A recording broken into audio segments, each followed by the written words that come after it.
Welcome to this week's edition of the Cheap Pop Podcast with K-Double and Alpha. Boys, take it away.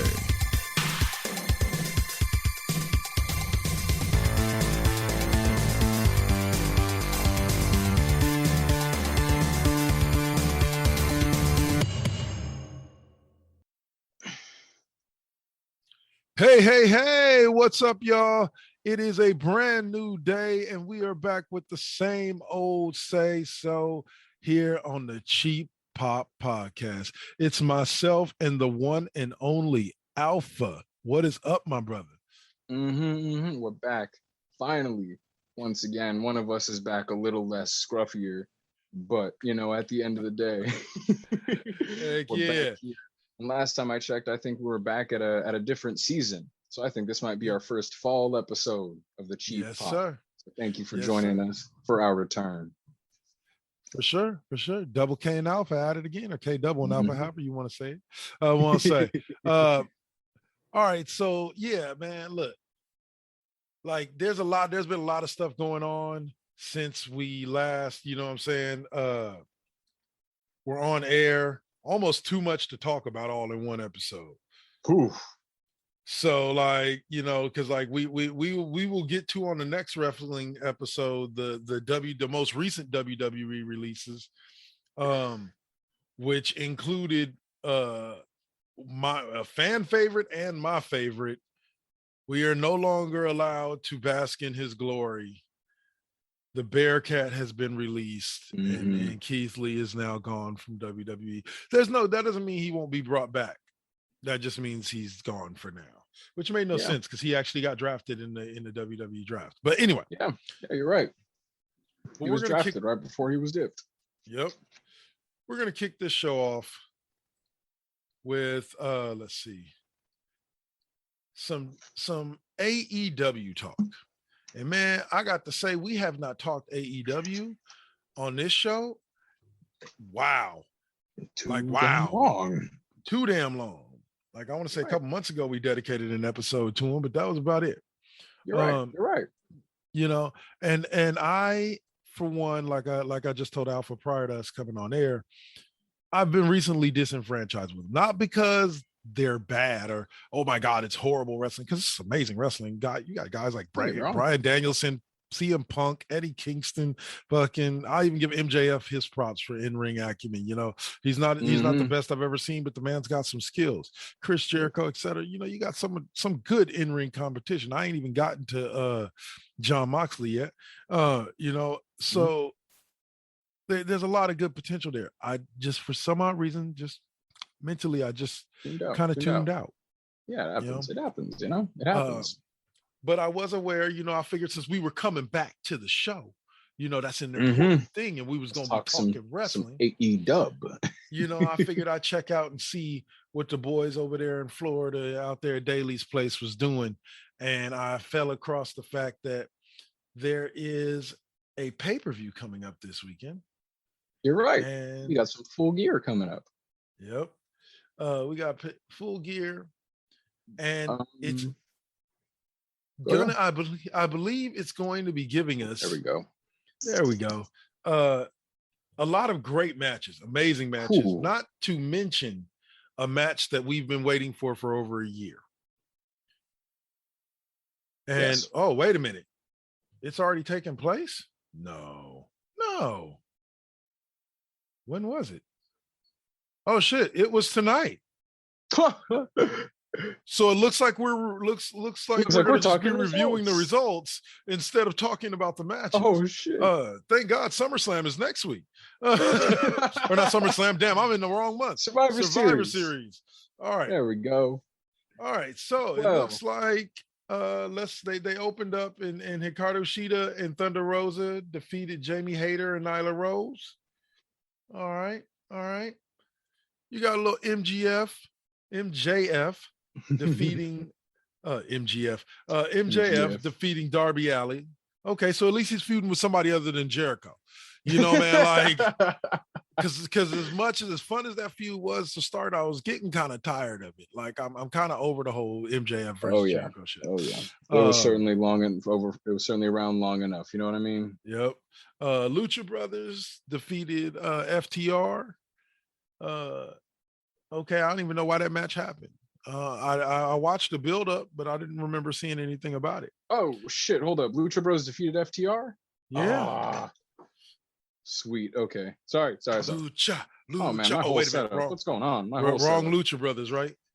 Wrong Lucha Bros. Wrong masked men.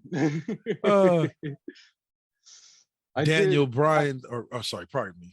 I'm still in my WWE mode. Let me switch out. There we go. Bryan Danielson. It's the opposite. It's like when dudes used to. It's like when dudes used to see people go to WWE and still call them by their Ring of Honor names. Now Yeah. it's watching people go to the Indies calling them by their W names.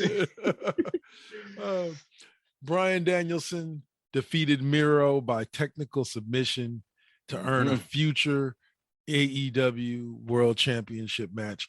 And you know what? Bravo to AEW on something. Yeah. I haven't necessarily watched them, but I have paid attention to what's been going on. Bravo to them. They've had Punk feud with everybody and their mama but the AEW champion. And that's good. I like Same it. thing with Bryan Danielson. Neither one of them came immediately in and went immediately after the title. You're right. You know what I'm saying? And I'm not saying it's a bad thing, like when it happens in WWE, like when AJ Styles came and he immediately went after the WWE title, you know, so on and so forth. It's not like it's a bad thing, but it's beautiful to watch it happen with those two that way.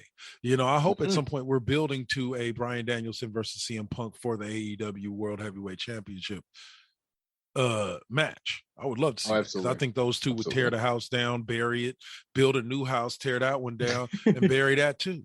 Exactly. As CM Punk said, we knock it out of the park, we catch the ball, we come back, we put it in their face. Exactly. All right.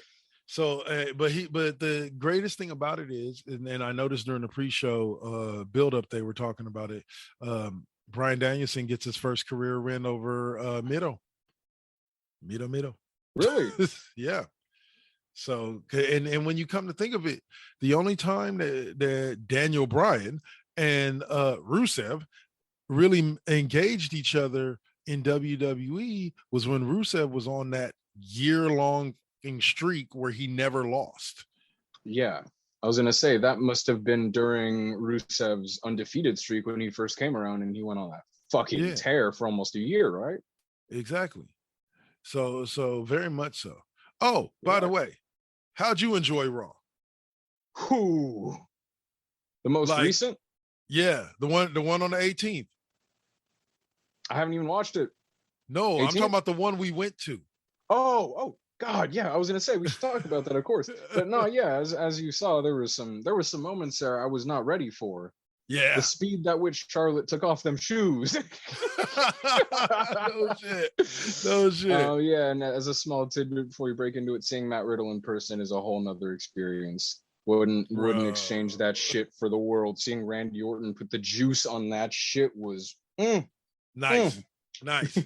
Oh man. Only thing I got mad about is I didn't get there until the Big E match, because my boy was running late, so we got there like an hour late. So I didn't get there until the Big E and Drew McIntyre match. So I didn't get to see my boy's intro and cheer him on. But anyway, I feel it. Yeah. So anyway, so we'll get back to AEW real quick, and we'll talk that when we come back from break. It says here Christian Cage and Jungle Express have defeated the Super Click, Adam Cole, and the Young Bucks, huh? Yep. By pinfall. Nice. He's another one that didn't immediately get a shot that might have, was Adam Cole. Yeah. I'm sure nobody expected him to come in and go right into leagues with the people who booted him out. Yep. Which I think we haven't even got to talk about it. I think it was a great move to go in and do that little swerve where Adam Cole comes in for the save and instead just fucking joins him. Shit was great. Joins him, yeah. And although the Super Click is, in my opinion, kind of a dorky fucking name, yeah, I'm never gonna not love Cole and the Bucks. So now this next match involved, like 4 guys that can go. So I'm assuming the match was probably damn good. Cody Rhodes and Pac defeated Malachi Black and Andrade El Idolo by pinfall. Surprising. So of course, Cody gets the big win. Surprise! I didn't expect that. I expected Black and Idolo to go over. I did.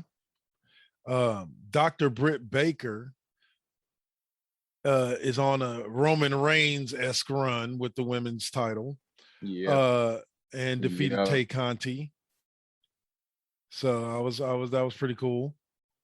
Yeah, I was gonna say, as most people can say, I think we expected that with the absolute fucking rampage that Britt Baker is currently on right now in the women's division. Yeah, I give credit where credit's due. Like I said, I think she kind of oversells her in-ring skill. Not to say she doesn't have it. She's got some good in-ring skill, but I think she oversells it like any good heel does. Yeah. You're right. Like any good heel. You know, but yeah, she definitely is one of those people that needs a bit more development from me. Yeah. There's still a little bit of green left in her. And I'm not talking about weed. But I do like her performances thus far, and most recently, of course, she's been definitely killing it. Yeah. For sure. Let's see.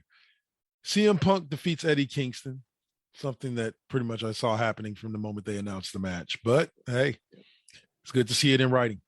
For those who have not, though, please do yourself a big fucking favor and go see the promo that these motherfuckers did, the Go Home show before this pay-per-view, because the promo between CM Punk and Eddie Kingston was more raw and real than 90% of the shit that has came through wrestling in the past like 3 years. That promo was fucking amazing.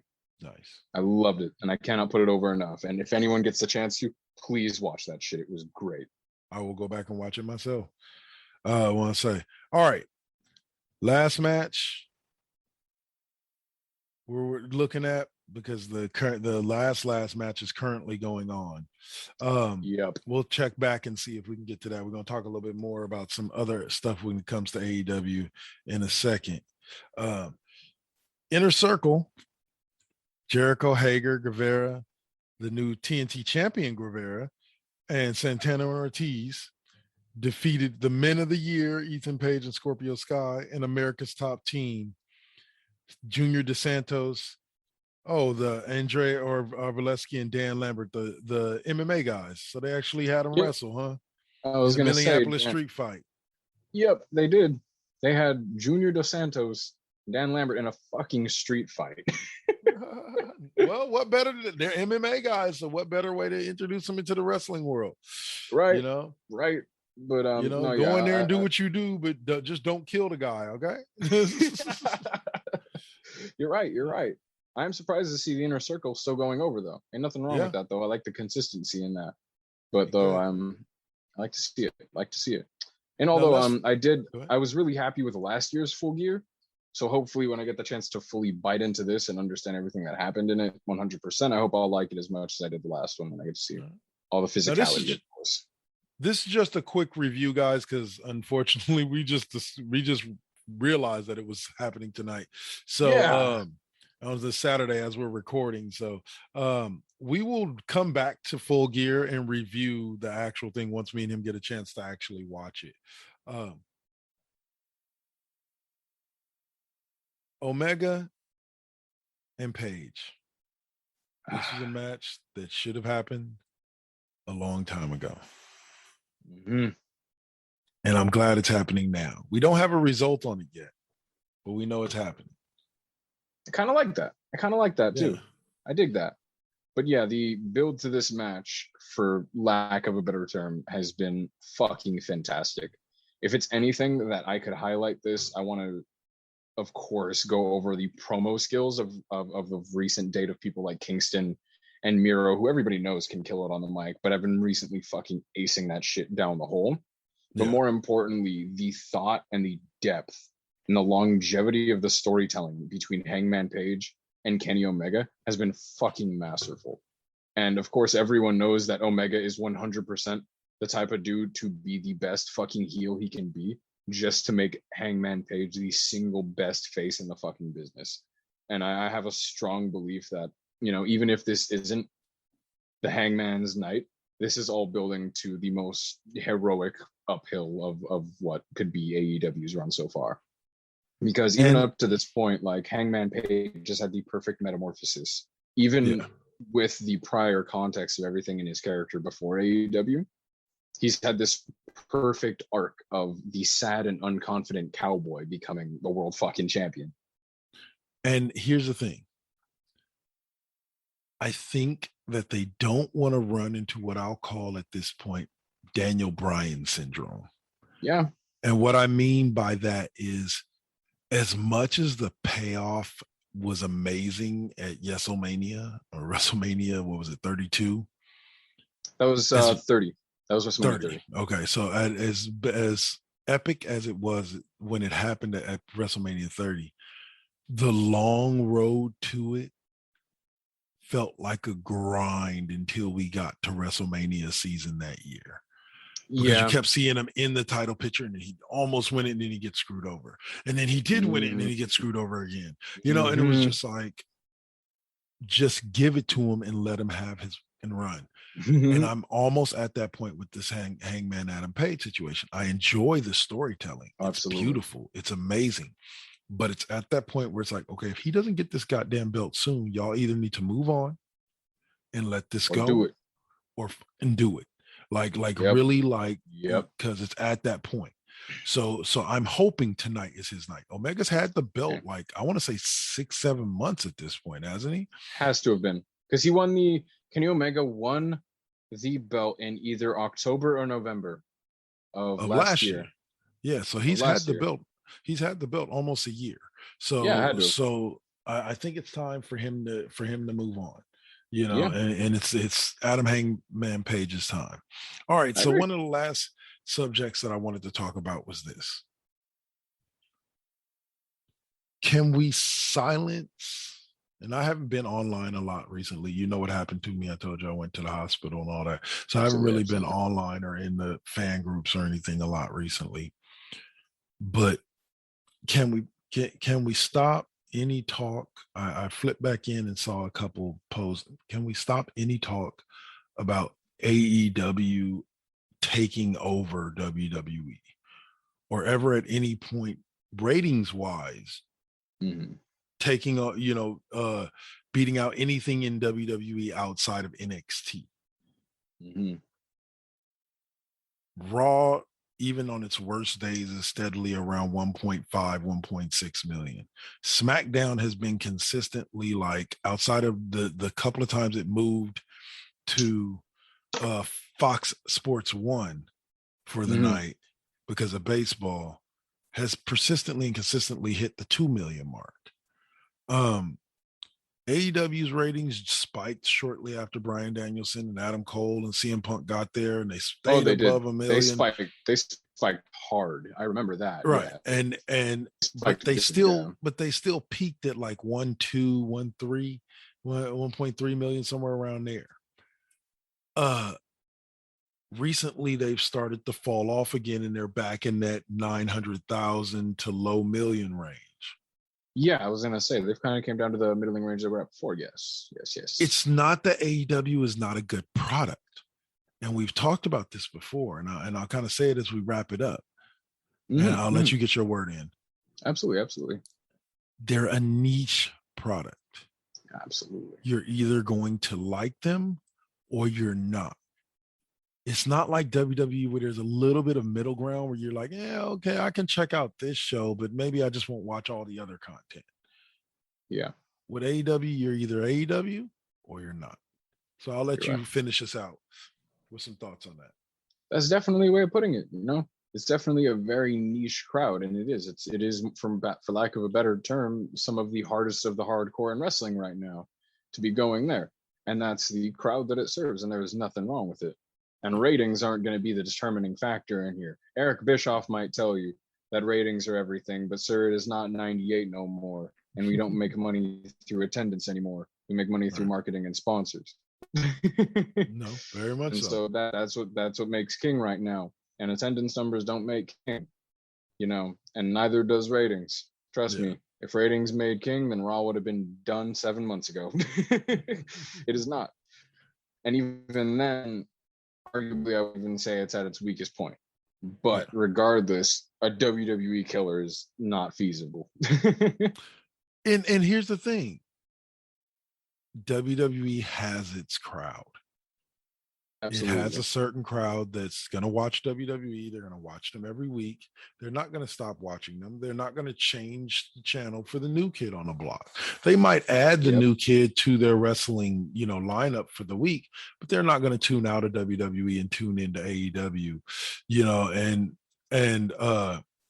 and get what people desire. Or what some AEW fans desire. So, all right. So we got to wrap that up real quick, take a quick break. And then we will come back and we are going to be previewing the WWE 2021 Survivor Series pay-per-view. Good stuff. I'll probably have a little bit more to say about that. And also, I want to give props to WWE for something that they've done with their choice of when to release WWE 2K22. So we'll talk about that after the break. We'll dig into that. Yep. Thank you guys for listening to the new season, the fall season of WWE of the Cheap Pop Podcast. And we'll talk to you guys after the break. Peace. You're listening to the Cheap Pop Podcast right here on the 4 Aces Presents Radio Network. Spreaker.com, iHeartRadio, Spotify, Apple Podcasts, Google Podcasts, and wherever you may find your favorite podcasts.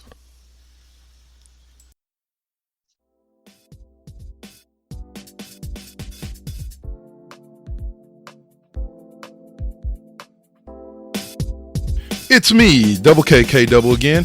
This time I'm here to tell you about two of the best sports shows on internet radio. I'm talking about West Coast Bias with me, O'Malley, and The Duel. Occasional visits from an original host, Mr. Suave, and Double K's Classroom, hosted by me. Both shows feature sports talk about teams from the West Coast. So if you get down with West Coast sports, these are the shows for you. West Coast Bias airs every other Sunday evening at 6 p.m. Pacific Standard Time, and Double K's Classroom airs alternating Fridays at 8 p.m. on the 4 Aces Presents Radio Network on Spreaker.com.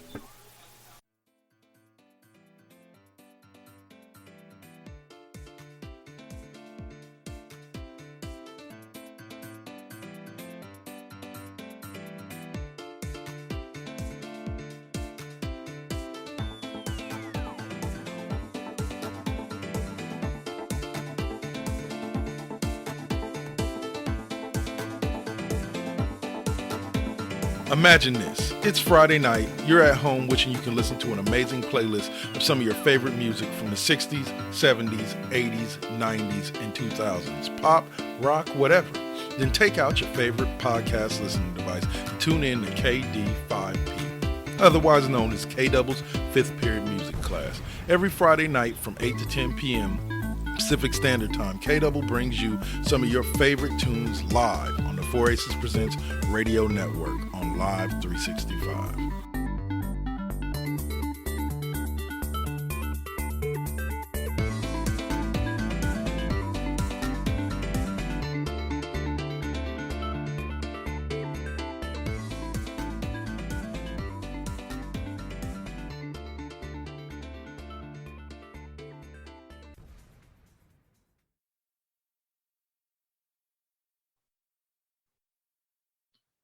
Hey, and we're back.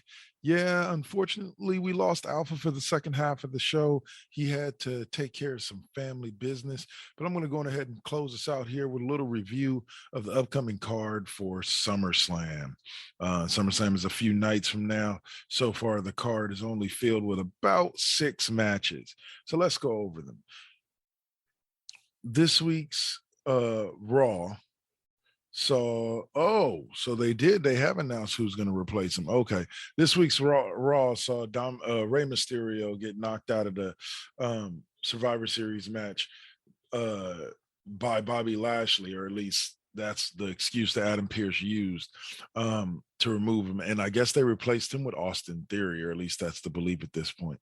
So you have a team for Team Raw of Seth Rollins, Finn Balor, Kevin Owens, Bobby Lashley, and Austin Theory. And I think it's some of the better wrestlers in the Raw roster, but I think this is a match that's going to be dominated by Bobby Lashley and potentially Seth Rollins, being that Rollins is in line for a WWE title shot. Team SmackDown will consist of Drew McIntyre, Jeff Hardy, King Woods, Happy Corbin, and somebody to be announced later. I expect this to be a Survivor Series debut, kind of like The Rock, kind of like The Undertaker, etc. I don't necessarily think it's going to be somebody who's going to be that like level of player, but it's definitely going to be a surprise, and I can't wait to see who says it. So that'll be your 5-on-5 Survivor Series elimination match between Team Raw and Team SmackDown. The 5-on-5 women's match consists of Team Raw, which is the EST of WWE. No, Bianca Belair, Rhea Ripley, Liv Morgan, the current number one contender for the Raw Women's title, and Carmella and Queen Zelina. This is a match that I expect some of the heels to go out early. It's going to be dominated by the likes of Belair and Rhea Ripley. I believe Doudrop will probably end up having something to do with the finale of this in the sense of messing with Bianca Belair, but we'll see. Team SmackDown will consist of Sasha Banks, Shayna Baszler, Shotzi, and Natalya, and somebody to be named later. It was Aaliyah, but for some odd reason, just like with Rey Mysterio and Dominic Mysterio, she just got randomly removed from the match. I don't know what to tell you on that one, man. Like that shit was kind of weird to me, you know. But it does leave the door open for a team or for a debut, a SmackDown and Survivor Series debut by some wrestler that we don't see coming. Next up, you got the list of the run of champion versus champion matches. So you got Team Raw, or not Team Raw, you got Becky Lynch, the Raw Women's Champion, taking on Charlotte Flair, the SmackDown Women's Champion.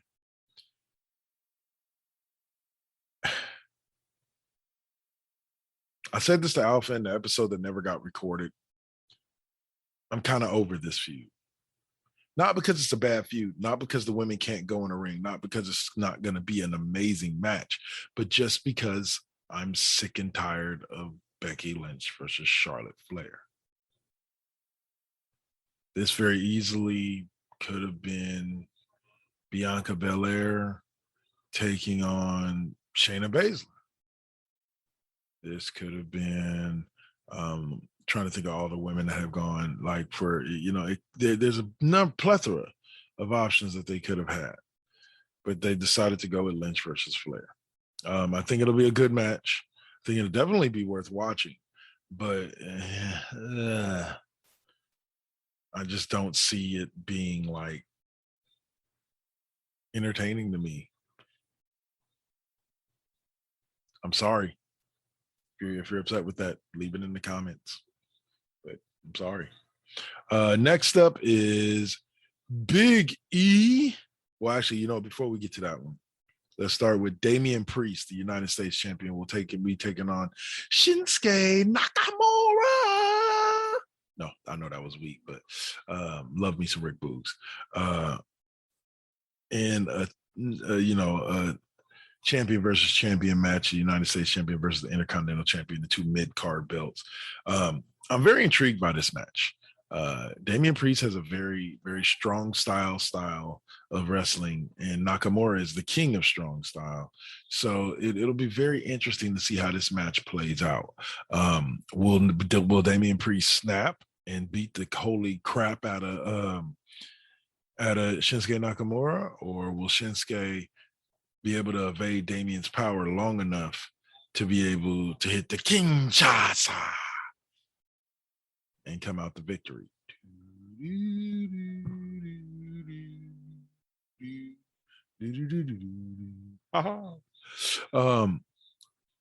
Shinsuke and Damien are two great workers, hence why they're holding two of the workhorse titles. And I can't wait to see what they bring to the ring. Next up was a match that was literally just announced this recent Monday on Raw. Hadn't heard anything about it up till now, but it's going to be Raw Tag Team Champions RK Bro taking on the SmackDown champions, the Bloodline, and Jimmy and Jey Uso.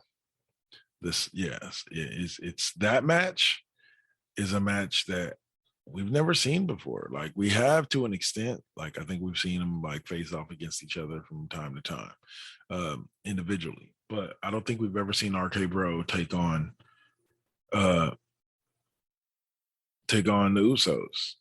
It's going to be tag team wrestling at its best, as you would expect, with two champions going at it. For me, I'm leaning more towards the Usos because I'm a Bloodline guy. We are the ones. Not to mention Jacob Fatu is looking good down there in NXT. Yeah, you can add him to the Bloodline whenever you feel like it. For those of you who don't know, that's the third Uso brother there, the young man who, by any stretch of the imagination, is not a small man and does not, and I repeat, does not look like he's going to be taking that long to get to the main roster, especially, like I said, you can write him in as a member of the Bloodline. I would love it. I don't know about y'all, but I would love it. All right, so the final match that we have for Survivor Series is this. WWE Champion Big E taking on Universal Champion, the head of the table, my tribal chief, Roman Reigns. This is another match that I do expect Roman Reigns to win. No offense to Big E. I like what he does. I think he's one of the most popular faces. That's what makes this a great match. He's one of the most popular faces right now, going up against WWE's top heel and possibly wrestling's top heel, depending on who you're asking. I will say some of Roman's stuff is he needs to freshen it up. He needs to be more involved, like show a little bit more emotion, kind of like he did like that. That's what made the Lesnar feud so nice. Was that he was willing to show that emotion. So we'll see what happens with that. I'm not giving any true predictions. If you want those, I might post them on Twitter right before the pay-per-view starts. I'll let you check me out at double KK double. Check us out at double KK double network for the show, and then on YouTube, same thing, double KK double network for the Cheap Pop podcast. Yeah, other than that, like, you guys, like, look, WWE recently, let's pull it up. The WWE recently released a shit ton of wrestlers. And it was, let's see. It is on November 4th, WWE released Karrion Kross, Nia Jax, Ember Moon, Eva Marie, Mia Yim, Harry Smith, Lindsay Dorado, Grand Metalik, Jeet Rama, Katrina Cortez, Trey Baxter, Zayda Ramirez, Jessica Kamea, B-Fab, Oni Lorcan, Frankie Monet, and Scarlett Bordeaux. Scarlett Bordeaux, I understand. I'm going to go down the list here, but I'm going to start from the bottom up. Scarlett Bordeaux, I understand. They hadn't really used her much recently. She wasn't really that big. Unfortunately for her, and unfortunately for the WWE audience, they didn't bring her up with Karrion Kross. So like her release made sense. Frankie Monet, to be honest with you, I don't even really know who the dude is. That's how much I feel like, okay. Oni Lorcan, he was always in some good storylines, but they hadn't really been using him in NXT. I could see that. B-Fab was the first big surprise because she was a member of Hit Row that had just made its main roster debut on Smackdown. But from an article that I read, I forget where, I think it was like Wrestling Inc., they stated that there were some people backstage who felt like the group's hit row would be just fine without BFAB. And so they felt good enough to release it. Jesse Kamea, once again, don't know who that is. Zeta Reamer, no clue. Trey Baxter, who? Like, these are people I'm not mad about. I'm not saying they're not good wrestlers. I'm just saying I never knew who they were on the NXT or otherwise. Katrina Cortez, Grand Metalik. Now you're getting more into the interesting ones, but Metalik and Dorado both hadn't really been used that often. Were really being used as most of the time as fodder for other feuds that were going on. They were never really put in anything in particular with anybody. They just kind of kept to themselves. Harry Smith, that surprised me because I thought they just recently signed him. Mia Yim made sense when I heard that Bearcat Keith Lee had been released because they're husband and wife. Eva Marie, that kind of surprised me because she had been in some storylines recently, but once she separated from Doudrop, I don't think they really had anything for her. Ember Moon, she had been kind of tossing around in NXT, not really dominating, not doing this type of stuff that Finn Balor was doing, but just kind of being there. And so seeing her released made sense to me because now she has an opportunity to go somewhere else and be Ember Moon or be whoever she wants to be. Nia Jax did surprise me. They had recently written her off TV with an injury, and I didn't understand why release her now. But evidently, like, she had to go. And then the last two being Karrion Kross and Keith Lee surprised me because they had actually been being used on the main roster recently. Karrion Kross, I would say, because of the change in his gimmick, it wasn't relating with the WWE universe, with the crowd, but he could have gotten there. He had the personality, he had the look, he could have gotten there.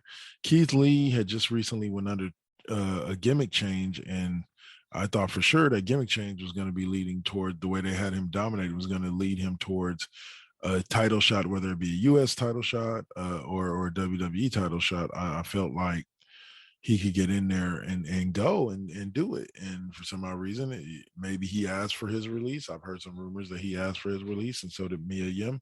Maybe Mia Yim hadn't been used since the what was that Retribution storyline with Mustafa Ali. Like, yeah, she hadn't been used in a while. So yeah, guys, like a lot of these people, I think this will be better for their career now that they're not under the yoke of WWE. I want to see them all be successful. I think we might end up seeing Keith Lee back with the WWE at some point down the road, but just now was not his time. So those are the WWE releases. The last thing I kind of want to run with y'all is I'm going to tell you about a show that I recommend for you. This will be a Kevin's recommendation since we got a solo. We'll do me and Alpha next week when we're doing comic books and movies. It's a show that came on Netflix. It used to be on NBC. And it was on for 4 years, or at least 4 seasons, short seasons, about 12 episodes. And it starred Kristen Bell and Ted Danson. And I've watched this show probably 2-3 times over the last couple of weeks, over the last couple of months, I should say. It's a show called The Good Place. And I'll just leave it to you like this. Me and Alpha are going to review this show a little bit later on down the road. But this show is pretty good in every pretty much aspect. Like I said, when I was talking to Alpha before, like, Kristen Bell's just hot. I'm sorry, I can't deny that. Kristen Bell's just hot. But the way she plays her character is just utterly amazing. You know, she's a great actress. And then the guy, I can't remember his name. I'm going to have to look it up before we do the review. The guy who plays the character Chidi Adegbanwe is just an amazing actor. Like, he hits all of his cues as far as comedy, and I was very happy to watch him act. Ted Danson, spectacular self as usual. I believe this is probably the show he went to after CSI went off the air. And that's another show I recommend to you. If you're not watching CSI Vegas, you're missing out. It's pretty damn good. But I'll stop going off on side tangents because we're going to talk more about stuff like that next week. So be sure to join me and Alpha here on the 4 Aces Presents Radio Network, as well as here on YouTube with the Cheap Pop Podcast. That'll be it for us for tonight. God bless all of y'all for listening in, and we'll catch you next week. Peace.